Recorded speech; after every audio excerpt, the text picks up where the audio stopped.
እንዴት በሰው ስጋ ይገለጣል? ይሄ እንኳን የሚመጣ ፍልስፍና ለእግዚአብሔር ማዋራት ወደዚህ ዓለም የመጣባት በድንግል ማርያም ማህፀን የተጸነሰባት ዕለት እጁ 29 ቀን ናት። መጋቢት 29 ማለት ነው። ከመቤታችን ከቅድስት ድንግል ማርያም ማህፀን ወደዚህ ዓለም የተገለጠባት የተወለደባት ዕለት እጁ 29 ታኅሳስ 29። ይህ ብቻ አይደለም። አሁን የምናየው ሰማይ ምድሩ ሁሉም ተጠቅልሎ የሚያልፍበት በጎ ሰው የሆኑ ሰዎችም በጎ ዋጋቸውን የሚቀበሉበት፣ ክፉ ሰዎችም ክፉ ፍዳቸውን የሚቀበሉበት የመጨረሻው የፍርድ ቀንም ይህ ዕለት ነው 29። ስለዚህ 29 ማለት ብዙ ምስጢራት ያሉበት ዕለት ነው ማለት ነው። እንዲህ ከሆነ አምላካችን ወደዚህ ዓለም የተገለጠባት ዕለት ይህች ናት ብለናልና ወደዚህ ዓለም ከተገለጠባቸው ምክንያቶች መሰረታዊያኑ 3 ናቸው። እግዚአብሔር ወደዚህ ዓለም የመገለጡ ምስጢር የመጀመሪያው ለማስተማር ነው። ለምን ቢባል የሰው ልጆች መጀመሪያ የሞቱት በትምህርት ስለነበረ ዲያብሎስ በእባብ ሥጋ ተሰውሮ ለአዳምና ለሔዋን የሐሰት ትምህርት አስተማረ። የሐሰትን ትምህርት በእውነት ትምህርት ለመመለስ እግዚአብሔር ሰው ሆኖ ማስተማር ጀመረ። ልብ በሉ፣ አስተውሉ። ጸሎት የምታደርጉ አቁሙ። እዚህ አይነት ክርስትናም የለም፣ ልታውቁ እንፈልጋለን። ትምህርት ሲሰጥ የሚጸልዩ ሰዎች እግዚአብሔር ጋር ይተዳደራሉ እንጂ እየጸለዩ አይደለም። ምክንያቱም መጸለይ እኛ ለእግዚአብሔር ማውራት ነው፣ መማር ደግሞ እግዚአብሔር ለእኛ ማውራት ነው። ታዲያ የእኛ ንግግር ይቻላል? የእግዚአብሔር ንግግር ይቻላል? ጸሎት ቀድሞ ነው ማለቅ ያለበት። ወንጌል ሰዓት ዳዊት ማለምለም፣ ወንጌል ሰዓት ጸሎት መዘርጋት በእግዚአብሔር ዘንድ ራሱ እንድንቀር ይቆጠራል። ለምን? ቃለ እግዚአብሔር መማር እኮ እግዚአብሔር እየነገረኝ ነው ማለት ነው። ጸሎታችን መቅደም አለበት፣ መማራችን መከተል አለበት። ምክንያቱም መጀመሪያ ጸሎት እናቀርባለን። ምን ብለን? ጌታዬ ሆይ አድነኝ፣ ጠብቀኝ፣ ንብረቴን ባርክልኝ፣ ልጆቼን ጠብቅልኝ፣ ቤቴን ትዳሬን አስተዳድርልኝ አለው። ጸሎት ነው። እግዚአብሔር ደግሞ ምን ብሎ ይመልሳል? እሺ አንተንም እንድጠብቅ፣ ትዳሬንም እንድጠብቅ፣ ልጆችህንም እንዳሳድግ፣ ቤትህን ንብረትህንም እንድባርክ አንተ ደግሞ እንዲህ አድርግ እያለ ነው አፈጎኘ። አየህ፣ የሚጸልይ የማይማር ሰው ትዕቢተኛ ነው። ለምን? ብቻውን የሚለፈልፍ ሰው ይመስላል። መጸለይ ለእግዚአብሔር ማውራት ነው። አንዳንዶች ብቻ ይጸልያል አይማር፣ አንዳንዶች ብቻ ይጸልያል አይማር፣ አንዳንዶች ይማራል አይጸልዩም። ሁለቱም ስህተተኞች ናቸው። የክርስትናው ትልቅ የውስጥ ምስጢር የሚገለጠው ስንጸልይ ስንማር ነው። ስንጸልይና ስንማር ሁለቱም መዋሃድ አለባቸው። ሁለቱም ካልተዋሃዱ ክርስትናው በራሱ ትክክል ላይ መጣ ይችላል ማለት ነው። የሚጸልዩ ብቻ ከሆኑ ብቻቸውን ይለፈልፋሉ፣ የሚሰማቸው የለም። የሚማሩ ብቻ ከሆነ ደግሞ ይሰማል እንጂ አይተገብሩም። የሚፈልጉትን መጠየቅ አለባቸው። የምንፈልገውንና የሚያስፈልገንን መጠየቅ ጸሎት ነው። መማር ደግሞ ይህንን እንድሰጣችሁ ይሄን አድርጉ የሚለው መልእክት መቀበል ነው። ከንጉሥ መልእክት መቀበል ማለት እኮ ነው መማር ማለት። ይህንን መሰረት አድርገን ነው መማር ያለብን እና ተወዳጆች ሆይ ልብ ይሰልባል፣ ወደ ዓለም ይጓዛል። እንዳይጓዝ ሰብሰብ አድርጉና ለቃሉ ቦታ ስጡ። ስለዚህ እንዳልኳችሁ እግዚአብሔር ወደዚህ ዓለም ከመጣባቸው ምክንያቶች የመጀመሪያ ስራው ምንድን ነው? ቃል ማስተማር። ትምህርት የሰው ልጆችን አእምሮ ይወስናል። የመጀመሪያዎቹ የአዳምና የሔዋን ሕይወትም የተወሰነው በትምህርት ነው። ለ7 ዓመት ሲኖሩ እግዚአብሔር የሰጣቸው ትምህርት ነበር። ከዛ በኋላ የውድቀታቸው ምክንያት የስሁት ትምህርት ወይም ሐሰተኛ ትምህርት ነበር። እግዚአብሔር ትሞታላችሁ ብሎ ነበረ። ዲያብሎስ ደግሞ አትሞቱም አምላክ ትሆናላችሁ ይህ ስብከት ሰበከ። ስለዚህ ከዚህ ስብከት ምክንያት የወደቀውን የሰው ልጅ እንደገና መጠገን የፈለገው በስብከት ነው፣ በትምህርት ነው። ስለዚህ ከእመቤታችን ከድንግል ማርያም ሥጋ ይነሳ ዘንድ የወደደው የሰው ልጆች ሥጋ ለበስ ስለሆኑ ሰዎች ደግሞ መለኮታዊ በሆነ ባህሪ ቢናገር ለመስማት አቅሙም መጠኑም አይችሉምና ለዛ ነው ስጋ መልበስ የፈለገው። አሁን በመለኮታዊ አነጋገር ቢያስተምር ማን ይሰማዋል? ማን ይችለዋል? አይችለው። ስለዚህ እግዚአብሔር ወደዚህ ዓለም ወርዶ በሰው አንደበት ሊናገር ተገባው። በማይስማማ ልደት ሊወለድ ተገባው። ከባህሪው ውጭ በሆነ ልደት ሊወለድ ተገባው። የባህሪው ልደት አይደለም፣ የስጋ ልደት ነው። የባህሪው የማይስማማ እግዚአብሔር ሰው ይሆን ዘንድ አይስማማምና ለዛ ነው ከባህሪው ውጭ በሆነ ልደት የተገለጠልን። ተገልጦ ምን አለ? የመጀመሪያ ስራው ማስተማር ነው። ይህ ቤተክርስቲያን የምትሰብከው ወንጌል ካህናት የፈጠሩት አይደለም፣ መምህራን የጀመሩት አይደለም፣ ከግለሰቦች የሚመጣ ፍልስፍና አይደለም፣ የነ ሶቅራጥስና የነ ዲዮዳንስ ፍልስፍና የተቃደበትም አይደለም። ሰማያዊ እግዚአብሔር የሰው ልጆች ወደ እሱ ይቀርቡ ዘንድ ያደረገው ትምህርት ነው። ፍጡራን ከፈጣሪያቸው ጋር ተጣልተው ስለነበረ የሚታረቁበት የእርቅ ሰነድ ወንጌል ተነገረ። የሚታረቁበት አስበቱ ሰውና እግዚአብሔር ስለተጣላ የተጣላው የሰው ልጅ ከእግዚአብሔር ጋር ይታረቅ ዘንድ መጀመሪያ ምክር መስማት አለበት ተባለ። ይህ ምክር ደግሞ የወንጌል ነው። ስለዚህ የመጀመሪያ ስራ ያደረገው ወንጌል ማስተማር ነው። ምክንያቱም በጆሮ ገብቶ የሚጎዳለ በጆሮ ገብቶ የሚጠቅማልና። በጆሮ ገብቶ የሚጎዳ ማለት በሔዋን ጆሮ የገባ የዲያብሎስ ንግግር ጎድቷታል። እሷን ብቻ ሳይሆን ዓለምን በሙሉ ጎድቶታል። የአንዲት እናት መበላሸት የልጆች ሁሉ መበላሸት እንደሚሆን ሁሉ የአንድ አባት መበላሸት የልጆች ሁሉ መበላሸት እንደሚሆን ሁሉ የቀደመው የአዳም ሕይወት ሲበላሽ የአዳም ልጆች በሙሉ ተበላሹ። የቀደመችው የሔዋን ሕይወት ሲበላሽ የሔዋን ልጆች በሙሉ ተበላሹ። በምን የገባ መዘዝ? በጆሮ የገባ መዘዝ። እንደገና ይህንን የሚሽር መልአኩ ቅዱስ ገብርኤል ተልኮ ለእመቤታችንም በጆሮ በኩል ነው መልስ ያስተላለፈው። ብስራት በጆሮ በኩል ሆነ። ለእመቤታችን አምላክን እንደምትወልድ አበሰራት። በዓለም ውስጥ ተሰምቶ የማይታወቅ ድንቅ ነገር ሰማች እመቤታችን። የተቀደሱ ጆሮቿ እግዚአብሔር ሰው እንደሚሆንና ዓለምን እንደሚያድን ሰማች። የሔዋን ዕፀ በለስን መብላት ለዓለም ሁሉ መዘዝና መከራን አመጣ። የእመቤታችን ደግሞ እሺ ማለት ለዓለም ድነት ሁሉ አመጣ። ስለዚህ መልአኩ ቅዱስ ገብርኤል አርሰው ይህ ወንጌል ትምህርት ነበረ። በጆሮ የሚገባ ቃል አዳኝ ስለሆነ አሁንም የምንናገረው ትምህርት በእናንተ ጆሮ ውስጥ ገብቶ ልብን ሰርስሮ ወደ እግዚአብሔር የሚመልስ ከዓለም ጋር የሚያጣላ ከእግዚአብሔር ጋር የሚያስታርቅ ሕግ ነው የምናወራው እንጂ ታራና የሚሻል የሚጠፋ የሚቀር ነገር አለን የምናወራው። ነገ የምንገናኝ መሆናችን ማስተላለፋል እንጂ እዚህ ቁመን ለመልበል የምንቀር አይደለም። ከእግዚአብሔር ጋር እንደገና እንሰለፋለን። በቀኙ ለመቆም የሚያበቃ ቃል ነው የምናወራው። ዓለምን የምናሸንፍበት ቃል፣ ዓለማውያን ነገሥታትን፣ መናፍቃን፣ ጳጳሳትን ጭምር የምናሸንፍበት ቃል ነው የምናወራው። ይህን ወገኖች ከእግዚአብሔር የሚለዩ ብዙ ነገሮች ስላሉ እነዛ ነፃ ለመሆን የሰው አይምሮ በትምህርት መገንባት አለበት። ትምህርቱም ሰማያዊ ምድራውያን መላእክቶች የሚመጡት ትምህርት አይደለም የምንሰጣችሁ፣ ተራ ነገር አይደለም። ስለዚህ ነው ክርስቶስ ራሱ ወደዚህ ዓለም መጥቶ የመጀመሪያ ስራ ያደረገው ማስተማር። ይህ ያስተማረው ቃል ነው አሁን የምናስተምረው፣ ሌላ አይደለም። ሁለተኛ ስራ ያደረገው ደግሞ አብነት መሆን። ምክንያቱም በዓለም ላይ አብነት የሚሆን ሰው ጠፍቷልና። ሰው ስለጠፋ እግዚአብሔር ሰው ለመሆን ወደደ። ሰው ጠፋ። ሰው ሲጠፋ እግዚአብሔር ሰው ለመሆን ወደዚህ ዓለም መጣ። ወደማይገባው ዓለም ተገለጠ። እግዚአብሔርን የሚወስን ዓለም የለም። እግዚአብሔር በዚህ ኑር በዚህ ይቀመጥ የሚባል አይደለም። ዓለም በባህር እጁ የሆነችለት ሕያው ባህሪ ነው። ለዘመናት ያሰብን እንደሆነ ስሜት የለው። በሞት ያሰብን እንደሆነ የሚወስነው የለው። በቅድምና ያሰብነው እንደሆነ ቀዳሚ የለው።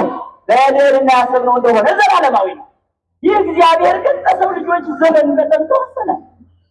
በሰው ልጆች መጠን ይህ በሆነበት ወቅት የሰው ልጆች የሚያዩትን አብነትን አደረገ። ስራ ሰራ ማለት ነው። ሁለተኛው በመስራት አሳየ። በማስተማር ብቻ አይደለም። ለዚህ ነው የሚያስተምሩ መምህራን ራሳቸው አርአያ ሊሆኑ ይገባል። ስለ ፍቅረ ነዋይ የሚያስተምሩ መምህራን በገንዘብ ፍቅር ከተነደፉ ወንጌል በራሷ ውሸት ትሆናለች። ስለ በትህትና የሚያስተምሩ መምህራን ራሳቸውን ዝቅ ማድረግ ካልቻሉ ወንጌል ውሸት ትሆናለች። ስለ ዝሙት አስጸያፊነት የሚናገሩ ከዝሙት ጋር ተጋድለው ማሸነፍ አለባቸው። አለበለዚያ ወንጌል ውሸት ትሆናለች። ክርስቶስ ሲያስተምር በተግባር ጭምር ነበረ። እናስተው ክርስቶስ የሚባለው የቃልም የተግባርም መምህር ነው። ለዛ ነው ራሱን ትሑት እንደሆነ የነገረን። ከኔ ተማሩ የሚለው ቃል አንደኛ በትምህርት የሰጠን ትምህርት እንድንወስድ ነው። ሁለተኛ ግን ራሱን በማሳያ ያደረገው እስመ የዋህ አነ አለ። እኔ የዋህ ነኝ አለ። እውነትም የዋህ ሰማይ ምድሩን የፈጠረ እንዴት በሰው ሥጋ ይገለጣል? ይሄ የዋህነት ነው። የነገሥታቱን ቤት በሚያምርና በሚያስጌጡ ነገሮች እንዲሰራ የፈቀደላቸው እንዴት በረት ላይ ይተኛል? እውነትም የዋህ ነው። ሄሮድስን የፈጠረ እንዴት በገረቱ ምክንያት ወደ ግብፅ ይሸሻል? እውነትም የዋህ ነው። ዮሐንስን የፈጠረ እንዴት በዮሐንስ እጅ ይጠመቃል? እውነትም የዋህ ነው። ሰይጣንንም የፈጠረ እሱ ነው። ባቱ በኋላ እሱ ያመጣው እንጂ በተፈጥሮ የእግዚአብሔር ገንዘቡ ነው። ሰይጣን ራሱ ከማትን በራሱ ነው። እንደገና ሰይጣን ሁሉ መባልን ያመጣው ራሱ ነው። ልክ ኃጢአተኞችን እኛን የፈጠረን እግዚአብሔር ኃጢአት ግን የእግዚአብሔር እንዳልሆነ ሁሉ ዲያብሎስን የእግዚአብሔር ፍጥረት ነው። መጥፎ ስሜቱና ትዕቢቱ ሐሰተኝነቱ ግን አይደለም። እጽዋት ከራሳቸው እንደሚያፈነዱ ዲያብሎስ ከራሱ ያፈነዳው ግባት እና ወደዚህ ዓለም የመጣው በተግባር ለማሳየት ነበር። ታዲያ በገዳመ ቆሮንቶስ ለዲያብሎስ ሲፈተን አስተምሩ የዋህነት ነው። ይሄ ወንጌልን ለማስተማር ከደጋማ ሰዎችና ከኃጥአን ከመጸባሃን ጋር ከቀራጮች ጋር ቁጭ ብሎ ይበላ ነበረ። ሰከራሞችን አልናቀም፣ ደማውያንን አልናቀም። ይገርማችኋል። ባለ መድኃኒት ነውና በሽተኞችን አይነቅም። ስለዚህ ከበሽተኞቹ ጋር ተሳተፈ። ምን አለ? ምግብ በላ። የዋህነት ነው። ይሄ የዋህነት ነው። አስተውሉ። ቃሉ በተግባር የሚገለጽ ነው። እስመ ስማ ቃላቱ ተግባሩ የቃሉ ምስክርነት ስራው ነው ይላል። የዓለም ብርሃን ነኝ ብሎ ብቻ ያስተማር አይደለም፣ ለዓለም መለኮታዊ ብርሃን ያበራ ነው። እኔ ሕይወት ነኝ ብሎ ብቻ ያስተማር አይደለም፣ ዓለምን ያዳነ ነው እንጂ ስላችሁ። ስለዚህ ነው የቃሉ ምስክርነት ምግባሩ ነውና በተግባር ያሳየ ያብነት ነገር ነው።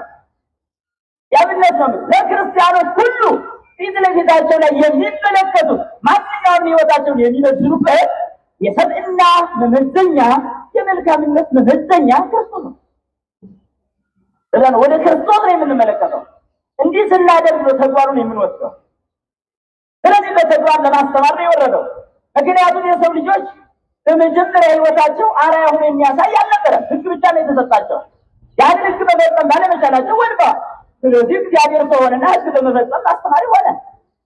ሕግ በመፈጸም አብነት ሆነ፣ አርአያ ሆነ። ሕግ በመፈጸም አስተውሉ። ስለዚህ ሕግ ፈጽሞ አርአያ ለመሆን ለዚህ ነው ሐዋርያው ቅዱስ ዮሐንስን በክርስቶስ አምናለሁ የሚል ክርስቶስ እንደሄደ ሊሄድ ይገባል የሚል መልዕክት ያስተላልፍልናል። አምናለሁ የሚል ካለ እንደሱ ሊሆን ይገባል፣ እንደ ክርስቶስ ሊሆን ይገባል በማለት ያስተላልፋል። ተግባራዊ ማሳያችን ስለሆነ ነው። ተግባራዊ ማሳያችን ውሃ ልክ የሰጥና ውሃ ልክ የበጎነት የደግነት የፍቅር ውሃ ልክ ነው ክርስቶስ። ይህንን ነው ያስተማረ። ተግባር እንዲያደርግ ነበር የመጣው። ሶስተኛውን የመጨረሻው ሰው የሆነበት ምክንያት ለዓለም ሙቶ የዓለምን ሞት ችሎ ዓለምን ለማዳን ይሄ መደምደሚያ ስራው አደረገ። አስተማረ፣ አሳየ፣ ሞተ። ፍቅር ምን ያህል ሊያስከፍል የሚችለውን ዋጋ አሳየ። ፍቅር ተብሎ የሚጠራ ብቻ ሳይሆን ዋጋ የሚከፈልበት ሆኖ በተግባር አሳየ። ስለዚህም ከተግባሩ ጋር አብሮ የሚገባ ነው። ዓለምን የሚያድንበት ስራው የመጨረሻው መስቀል ተሸክሞ በነበረበት መስቀሉ ላይ ደግሞ ተቸንክሮ በሞት ነበር። በዚህ ነበር ዓለምን ወደ ራሱ የሳበው። እንድረተለ አልኩ ምን እስር ሁሉ ሀቤ ከምድር ከፍ ብዬ በተሰቀልኩ ጊዜ ሁሉን ወደ እኔ ስባለሁ አለ። መስቀል ላይ ከፍ ያለ እጁን የዘረጋ እኛን ለመጥራት ነው። ወደ እሱ እቅብ ሊያስገባን ሊጠራን መስቀል ላይ ወጣ። በሌላ መከራ ለምን አልሞተም? ወደ ገደል አልተወረወረም፣ ባህር አልጠለቀም፣ አሸዋም ውስጥ አልወደቀም፣ አልተቀበለም። በመስቀል ላይ ሞተ። እጁን ዘርግቶ መሞቱ እኛን ከዓለም አጽናፍ ለመጥራት ነበረ። በኢየሩሳሌም በቀራንዮ መስቀል ላይ የተዘረጋ እጅ ኢትዮጵያውያን ሳይቀር ይጠራ ነበር። ዓለምን የፈጠሩ እጆች በመስቀል ላይ ተቸንክረዋልና ዓለምን በሙሉ ይጠራል። ዓለምን ሲጠሩ ግን በችንካር ሆነው ነው። ለምን? የተጠራን እኛ መከራውን እንድናስብ፣ ለምን? ለሌሎች ዋጋ መክፈልን እንድንማር። ይሄን ዓለም የፈጠረ እጅ ተቸነከራል። ወዮ ለዚህ አንኩር ይገባል። ታራጅ አይደለም የምነግራችሁ፣ ታራጅ የሌቦች እጅ አይደለም፣ ዓለምን የፈጠረ እጅ ነው። እውነት ነው። ሰርቆ እጁ ቢቸነከር ፍዳው ነው፣ ልክ ነው ሊባል ይችል ነበር። ግን አይደለም። ሰርቆ ቀምቶ አይደለም፣ ንጹህ እጅ ነው የተቸነከረው። አሁን ሐሞትን ቀመሰ። የሚሰክርበት መጠጥ ጠጥቶበት አይደለም፣ ወይም ውሸት ተናግሮበት አይደለም። ዓለምን የሚዋጅ ቃል የሚናገር አፍ ረራ ሐሞትን ጠጣ። አፋቸው ሆነውን ደሙን ግን ለእኛ አጠጣ። ይህን ውለታ እንድናስብ እና ሰው የሆነባቸው ምክንያቶች ብዙ ቢሆኑ መጨረሻው ድምዳሜው ግን ዓለምን የሚዋጅበት ሞቱን የሚፈጽመው በሥጋ ስለሆነ ነው። ሥጋ የሌለው ነውና አምላክ ያለ ሥጋ መሞት ስለማይቻል የለም፣ ሥጋ ባለበት ነው የምንሞተው። ስለዚህ ክርስቶስም ሥጋን ቀደሰ፣ አምላክም ከሰው ጋር የሰውን ባህሪ ተዋሃደ። ይህንን ተዋህዶ አንደበቱ ሲናገር እንሰማው ዘንድ ወደዚያ ተገለጠ። ታዲያ አሁን የምንናገራት የወንጌል ቃል በዚህ በቅዱስ አንደበት የተነገረች ቃል ናት። በክርስቶስ አንደበት ብርሃን ይሁን ብሎ በተናገረበት አንደበት አስተውሉ። በቃሉ ሁሉን የሚሰራ አምላክ ነውና ይሁን ብርሃን ብሎ ቢናገር ብርሃን ይሆናል። ይጋባ ሃይውስተ ምዕላዲሁ ውሃው ወደ መሰብሰቢያው ይሰብሰብ ይከበል ባለ ጊዜ ተደረገ። ስለዚህ በቃሉ ሁሉን የሚያደርግ እግዚአብሔር ወንጌልን ደግሞ በሥጋ አንደበት ተናገራል። ታዲያ አሁን ወደ አነሳነው ወንጌል ስንመጣ የዘገበልን ቅዱስ ማቴዎስ ሲሆን የተናገረልን ደግሞ ሰማያትና ምድር የማይችሉት እርሱ እግዚአብሔር በሥጋ ተገልጦ ነው። አስተውሉ። የምንሰማው ቃል የሰከራሞች ቃል አይደለም። የምንሰማው ቃል የሐሰተኞች የፖለቲከኞች ቃል አይደለም። ታዲያ ሲናገር ሕዝቡ ሁሉ ይከተለው ነበርና ሕዝቡን የሚለይበት ንግግር አስተላለፈ። ንጉሥ ነውና ወደ ንጉሥ ሁሉም ቢቀርብ ለእውነት የማይቀርብ እንደሚኖር ይታወቃል። አንዳንዱ ሌባ ሆኖ ይከተላል፣ አንዳንዱ አጭበርባሪ ነው፣ አንዳንዱ ውሸተኛ ነው፣ አንዳንዱ ትዕቢተኛ ነው፣ አንዳንዱ ነገረኛ ሴረኛ ነው፣ አንዳንዱ የተንኮል ሰው ነው። ይህ ሁሉ ማለት ይከተላል፣ መንግስትን ይከተላል፣ ይህ ሁሉ ንጉሥን ይከተላል። ግን ማምራት ያስፈልጋል። ስለዚህ ክርስቶስ ምን ብሎ ተናገረ? ሁሉም ይከተለው ነበር። 5 ገበያ ያህል ይከተላል ነው የሚለው። ከዚህ ሁሉ ግን ዓላማቸው ልዩ ልዩ ነው። ስሜታቸው፣ ፍላጎታቸው ልዩ ነው። አሁን እዚህ ያለ ነው ሁላችንም ስሜታችን ልዩ ሊሆን እንደሚችል የታወቀ ነው። ፍላጎታችንም በተመሳሳይ ክርስቶስ ሲያስተምር ላይ የወረደው መለኮት ሥጋን ተዋህዶ ሲያስተምር ብዙ ሰዎች ይከተላሉ። ግን እንደ ቁጥራቸው ነበር ስሜታቸው፣ እንደ ቁጥራቸው ነበር ፍላጎታቸው። ያንዳንዶቹ ፍላጎት ምን ነበረ? መልክ ማየት ማየት እንፈልጋለን። ምክንያቱም የሚል አይሁን ሙሉ ደዋልና ያው ከሰው ልጆች ይልቅ ያምራል ይል ነበረና በምግባቱን ለማየት ብቻ የሚከተሉ ሰዎች ነበሩ። አስፈርቶ በጣም ያምራል ብለው ማለት ነው። አንዳንዶቹ ደግሞ ሲናገር ይጣፍጣል ብለው ይከተሉ ነበረ። ሁሉ ጣፋጭ ንግግር ለመስማት ብቻ ሌላ መልዕክት ሳይኖር ፍላጎታቸው ልዩ። አንዳንዶቹ ደግሞ እንጀራ ያበረክታል እንበላለን ብለው ይሄዱ ነበር። አሁን የብዙዎች ቤተክርስቲያን ውስጥ የማገልገል ስሜት ይህንን የተከተለ እየሆነ እናገኘዋለን። አንዳንዶች ደሞዝ ለማግኘት ቤተክርስቲያን የሚገቡ ሰዎች አሉ። ቤተክርስቲያን ደሞዝ አትክፈል አይደለም፣ ቅጥረኛ አድርገህ ግን አትከፍል ባለቤት አድርጋ ይመስላል። ይህ ስሜት በአገልጋዮቻችን ሳይቀር የሚታይ ቤተክርስቲያን ለመላውን እስካገኘው ድረስ ነው። ሌላ የተሻለ ጋገኝ ወጣሉ ብሎ የሚያስብ ለመዳን ሀሳብ የሌለው አገልጋይ ሳይቀር ይፈጠርባታል። በተለይም ባለንበት ዘመን በተለይ ቅዳሴ ለመብል ይሆናል።